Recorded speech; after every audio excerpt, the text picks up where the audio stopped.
Now, since several of you have asked about the process in which the art was made, let me share with you. I would first go into the wild. All of the birds, if you look at the fine print, were drawn from nature by John James Audubon. After, I would make my original study, working mostly in watercolor, though occasionally I would use pastels to create, say, the iridescence of a ruby-throated hummingbird, or the glimmer of a wild cock turkey. After I would make my original drawings, these were taken first to Edinburgh, where a man by the name of Lazars made copper engravings. He looked at the depth and breadth of this project and knew that he would not survive. And so he recommended that I go to London. He encouraged me to hire Robert Havell. But Robert Havell's son, Robert Havell Jr., arguably was the best engraver of our day. He would take my original image and make an exact opposite in a copper plate. The copper was smeared with wax. He would engrave into the wax.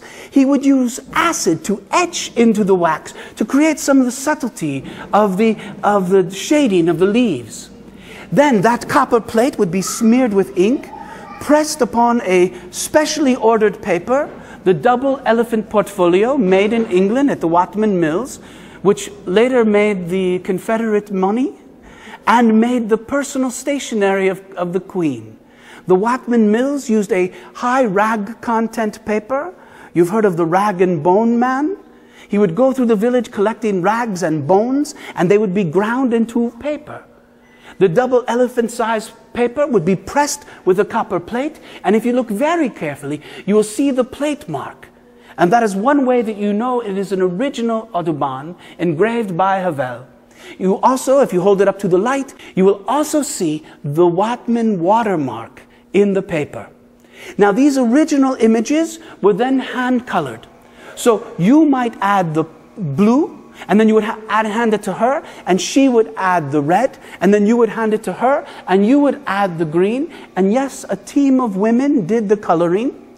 And sometimes in a portfolio, you would find the lunch meat of their sandwich pressed between the paper.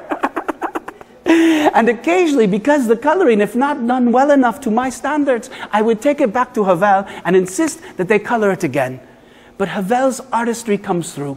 If you look very closely at the shading of this one leaf from a tulip poplar, and then look here, when it was handed to you, you would wash that leaf with green. But because of the engraving and the shading that was already done, you would see the curl in the leaf, the contrast of light and dark green, all of that captured in the engraver's art.